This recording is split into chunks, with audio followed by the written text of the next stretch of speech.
WLNS is here for you with 6 News at 5.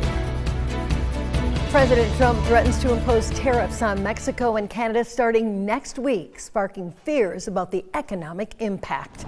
It's our top story today at 5. Thank you for joining us. I'm Sherry Jones. President Trump says the tariffs are in response to the dangerous drug fentanyl flowing into the U.S. from across both the northern and southern borders.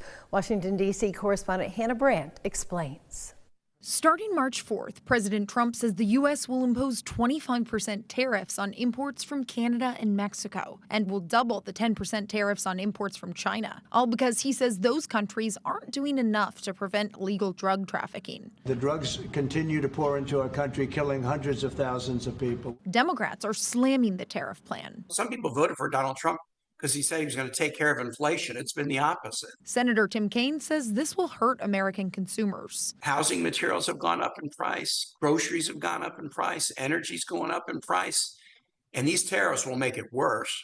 Canada and Mexico are the largest trading partners the United States has, with hundreds of billions of dollars in goods flowing across the borders every year. In the short term, you're likely to see higher prices. George Washington business professor Rodney Lake predicts some people will feel the impacts of tariffs more than others. Lumber is an example. You're building a house. You're much more likely to feel it there than somebody that is really not using these products. So he says consumers shouldn't be too concerned. I don't think people should be overly worried about this. I do think people should have some confidence in American business. Because in the longer term, he says businesses will adjust. Supply chains rearrange themselves. Businesses do not remain still. They change, they figure out, where can we get other things? And President Trump could change his mind. Earlier this month, he paused his tariff plan at the last minute after talking to the leaders of Mexico and Canada. In Washington, I'm Hannah Brandt.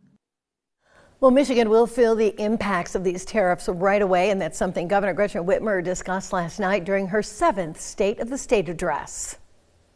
25% tariffs on everything would slow down construction, shutter small businesses, lead to layoffs in the auto industry, and cost Michigan families an extra $1,200 a year at the store and at the pump, because companies will pass their higher costs on to the consumer. Now, these new tariffs would begin next Tuesday, the same day President Trump is set to deliver his yearly address to Congress. Recently elected U.S. Senator Elissa Slotkin has been selected to deliver the official Democratic response to the speech. The Michigan lawmaker released a statement today where she said her speech will focus on economic security and national security. Minority Leader Chuck Schumer described Senator Slotkin as a rising star and says she will offer a bold vision for the future for everyone. Slotkin is the second Democrat from Michigan who's recently been tapped to deliver the high-profile speech. Governor Gretchen Whitmer spoke for the Democrats after President Trump's last speech to the State of the Union in 2020. Well, crime scene investigation can look exciting in TV shows, but in reality, it takes years of hard work and specialized training. One Lansing officer has made it his mission to master the science behind these investigations, and his dedication has earned him a rare certification. Zena Issa spoke with the officer today and learned more about his training. Zena? Sherry, after years of investigating, Officer Sam Fearnow has become the only law enforcement officer in Michigan to earn this prestigious crime scene investigation certification. Now he's ready to put his expertise to work. I want to learn as much as I can so I can be a benefit to the department, help with investigations, and just, do what I can. The International Association for Identification has been around for more than 100 years and is the largest forensic association in the world. They set standards for forensic disciplines like fingerprint analysis, blood splatter pattern analysis, toxicology, and more. One of their most rigorous programs is the Crime Scene Investigation Certification. So I put in my application, I got to submit all your training certificates, your work history, letters of recommendation, and you also have to pass a 300-question written exam. Officer Fearnow was the only one in the state to accomplish this, and he walked me through some of the techniques he's mastered. Yes, so these are little tablets. You mix them with distilled water and put it in a spray bottle of some kind.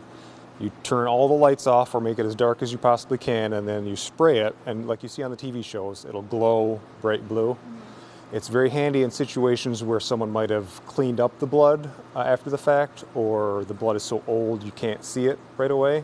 Despite his expertise, Fearnow says there's always more to learn. The alternate light source took me a long time to get training in that.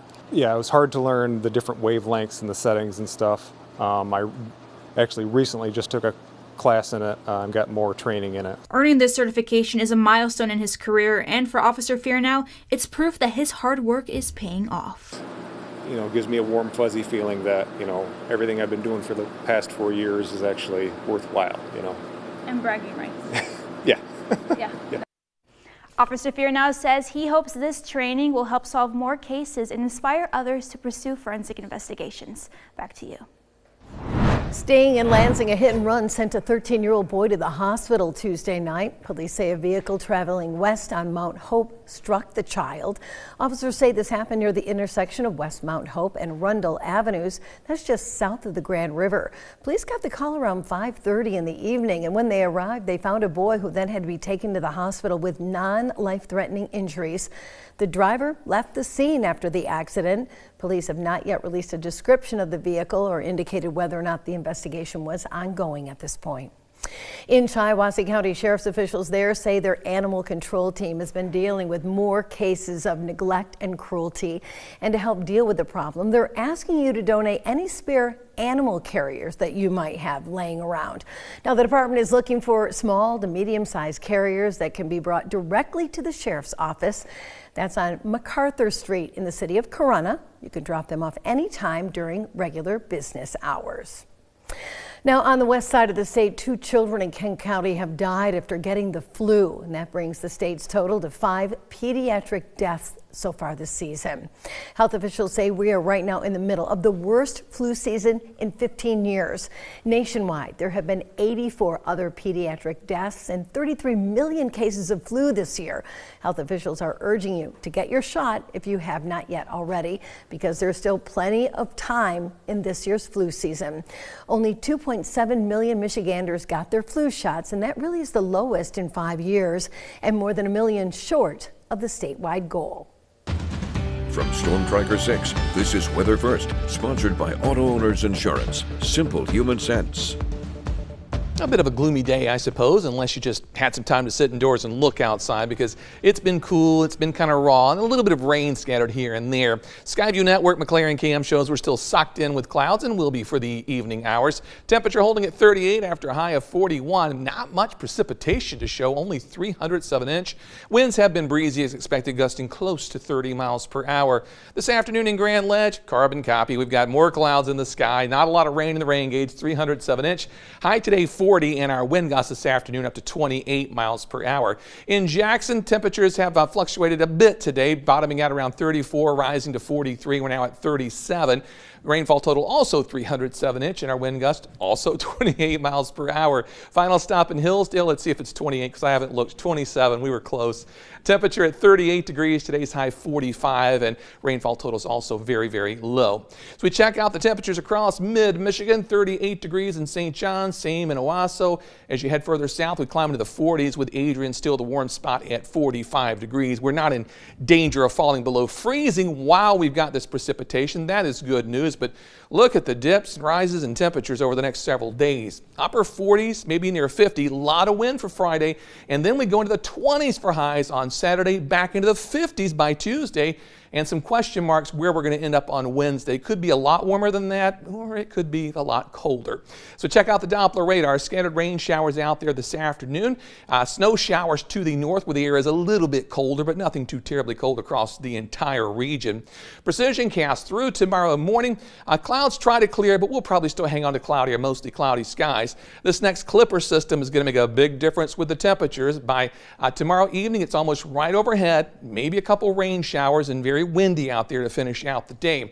This low will pull further east as we move into Saturday morning. Should be relatively quiet. Wind fields suggest if there's any lake effect, probably to our west and southwest. And then as we move into Saturday afternoon, high pressure is building in from Canada. That's going to mean a cold weekend, still some clouds around, but mainly dry conditions. This high is not going to stick around long as temperatures really begin to warm early next week.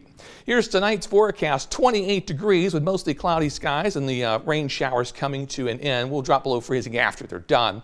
Then as you plan your day tomorrow, plan on overall just a lot of wind. Temperature-wise, it won't be bad. We'll be near 50 by 4 o'clock, but winds 15 to 25, gusting 30 to 40 miles per hour, maybe even a little bit higher.